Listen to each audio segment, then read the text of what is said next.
Okay, picking up with part two of our conversation with Robert E. Wright, a senior research fellow at the American Institute for Economic Research and author of the new book, Liberty Lost, The Rise and Demise of Voluntary Association in America Since Its Founding. We were just discussing that the demise began around the time of the institution of the income tax in America because people thought they gave it the office. I'm overstating or I'm over summarizing there for dramatic effect, but at some point in the tax code, there was a decision to incentivize charitable giving with deduction and exemption. Did that have anything to do with the demise, or was it too late? Did the income tax itself cause the demise, if that makes sense? Well, yeah, the income tax has all kinds of perverse implications in it, of course. And I am the treasurer of a small NGO called Historians Against Slavery, which is a 501c3 that tries to educate people about the economic and social effects of slavery and the fact that there are still people who are forced to work throughout the world even today, right? So that's our mission.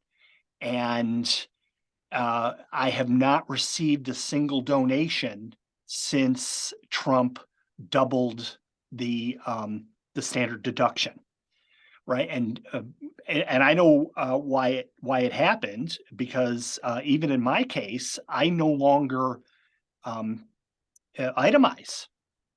I mean, I do, just to figure out that I shouldn't, and then I take the expanded standard deduction. So there is no incentive anymore, to give $100 or $1,000 to the American Red Cross or to any other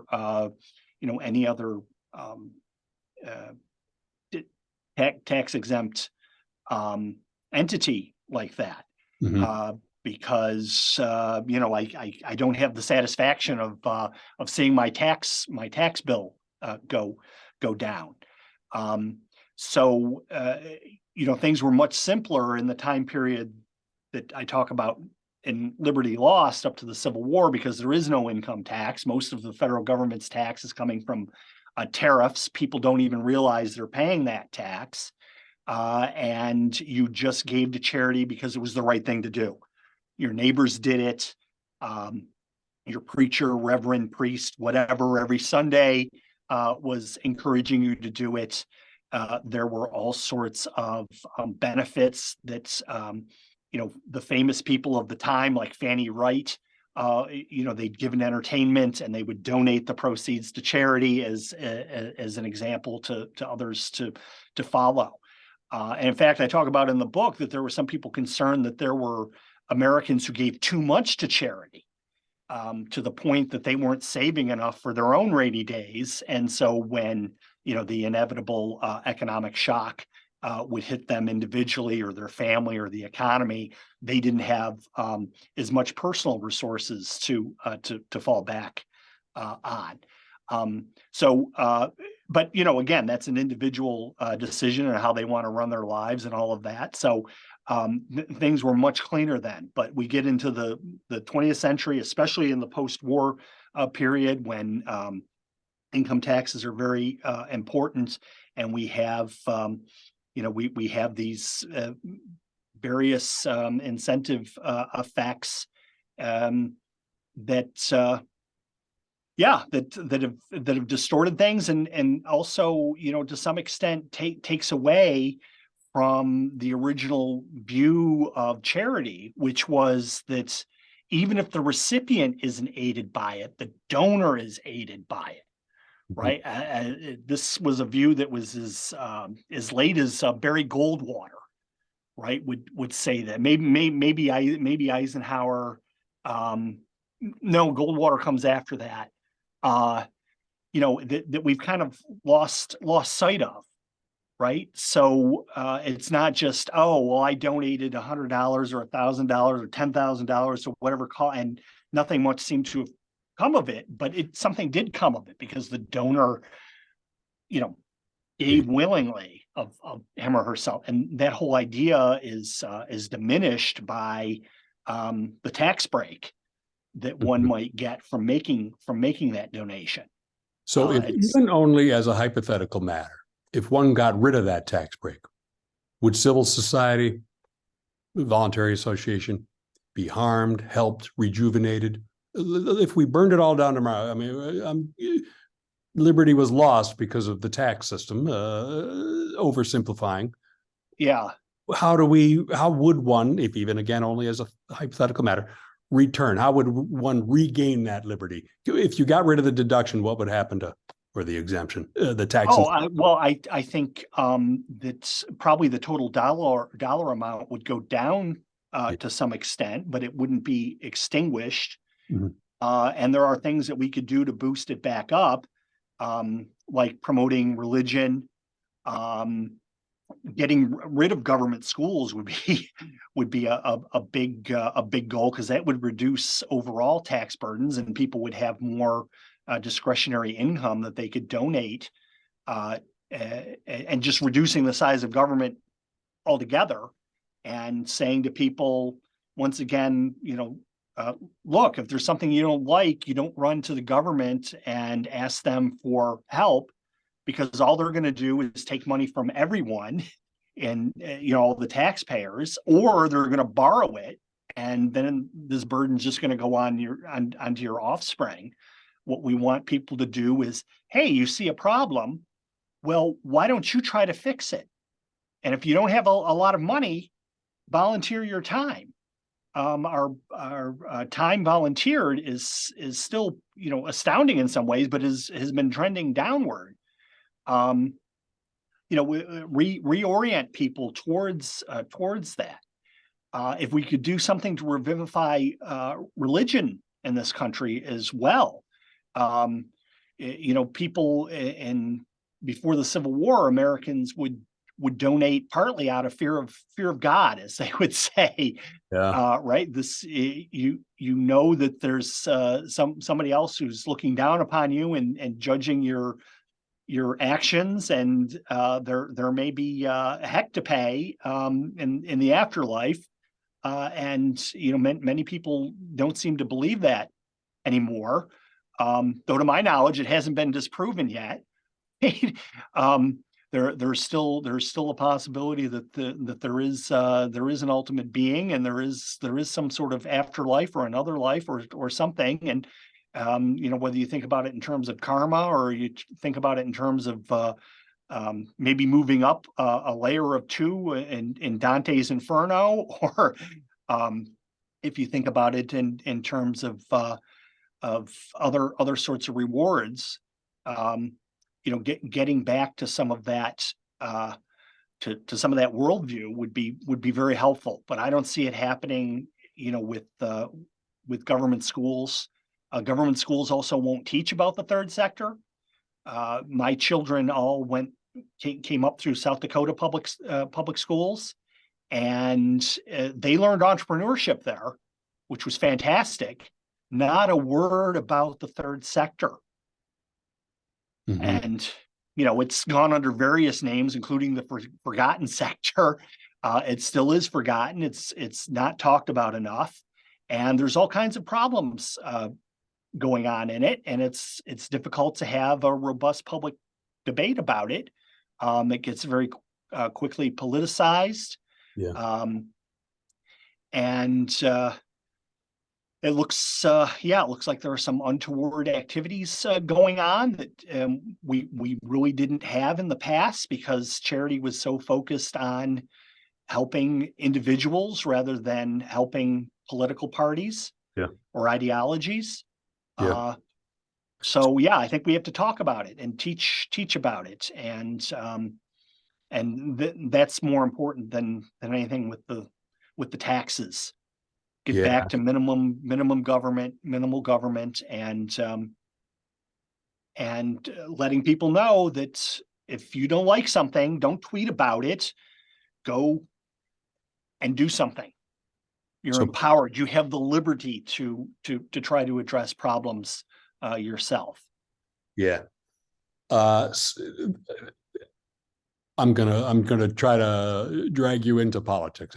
The progressivism that America saw that grew when the income tax was itself instituted and growing was then and is now in philanthropy itself, and perhaps maybe only the big ones or the ones that get all the attention, as opposed to smaller localized giving. But is that a problem for the third sector? You might have been hinting that it was, but that might be my overinterpreting what you said.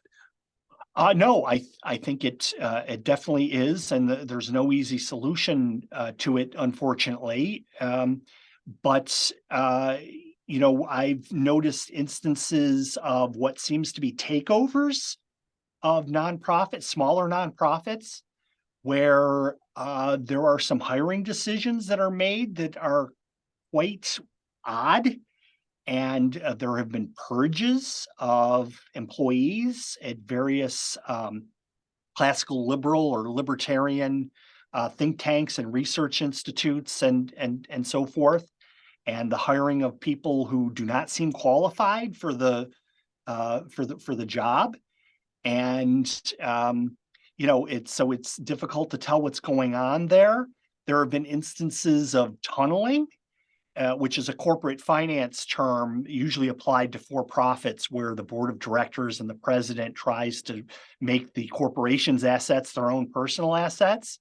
Well, of course, there's a big incentive to do that in nonprofits, which by definition, nobody is a residual claimant to those assets, which can be billions of dollars, right? So the traditional way was just for the CEOs or the heads to finagle the board of trustees to give them larger salaries. So now if you look, many of them and like the top 15 foundations make $1 million and up per year, right? So how much of that gets kicked back to board trustees in exchange for voting for the salary increase is difficult to say. I've seen other forms of tunneling, especially in the sorts of nonprofits that compete with for-profits, so that a lot of their income comes from customers, like nonprofit hospitals, for example, selling their overdue bills right at the 30-day mark. So this bill is unpaid within 30 days, and suddenly it goes out to collection from a nonprofit hospital. Yeah. Why would they do that?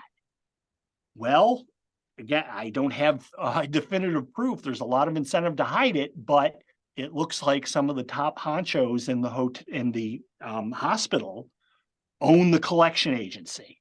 Yeah. So the nonprofit is selling this paper to them, these debts owing, for pennies on the dollar, taking a loss on the nonprofit's balance sheet, but it's very lucrative for the collection agency that is either owned and controlled or is giving kickbacks to the management of the nonprofit hospital.